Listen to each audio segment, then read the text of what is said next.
नमस्कार विद्यार्थी मित्रांनो, तर आज मी तुमच्यासाठी घेऊन आलोय पंचायत राज या विषयावर खूप महत्त्वाची माहिती तुमच्या पुढे आज घेऊन आलोय। तर बघा, आपली महत्त्वाची माहिती आज काय आहे आपल्या समोर।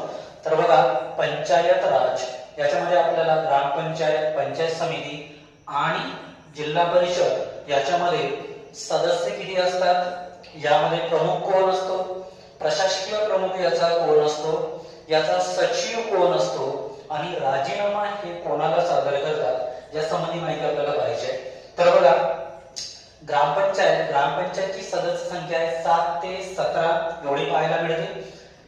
पंचायत समितीची सदस्य संख्या कमीत कमी 12 ते जास्तीत जास्त 25। जिल्हा परिषदेची सदस्य संख्या कमीत कमी 50 ते जास्तीत जास्त 75 अशी निर्धारित केली आहे। त्यानंतर आता प्रमुख कोण असतो, ग्रामपंचायतीचा जो प्रमुख असतो तो सरपंच असतो, पंचायत समितीचा प्रमुख असतो पंचायत समिती सभापती असतो, जिल्हा परिषदेचा जो प्रमुख असतो तो जिल्हा परिषद अध्यक्ष असतो। त्यानंतर बघा, प्रशासकीय प्रमुख कोण असतो, तर ग्राम विकास अधिकारी असतो ग्रामपंचायतचा, त्याला ग्रामसेवक म्हणतात। त्याच्यानंतर पंचायत समितीचा गट विकास अधिकारी असतो, ज्याला बीडीओ म्हणतात, ब्लॉक डेव्हलपमेंट ऑफिसर। आणि त्याच्यानंतर जिल्हा परिषदेचा जो प्रमुख असतो तो मुख्य कार्यकारी अधिकारी असतो, ज्याला सीईओ म्हणतात, चीफ एक्झिक्युटिव्ह ऑफिसर असं म्हणतात। त्यानंतर बघा, सचिव कोण असतात, तर ग्रामपंचायतचा सचिव असतो ग्राम विकास अधिकारी म्हणजेच ग्रामसेवक।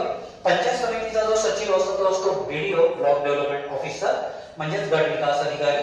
जिल्हा परिषदेचा जो सचिव असतो तो असतो डेप्टी सीईओ असतो, उपमुख्य कार्यकारी अधिकारी असतो, उपमुख्य कार्यकारी अधिकारी असतो। तर बघा, आता हे राजीनामा कोणाला देतात, सरपंच, पंचायत समिती सभापती आणि जिल्हा परिषद अध्यक्ष।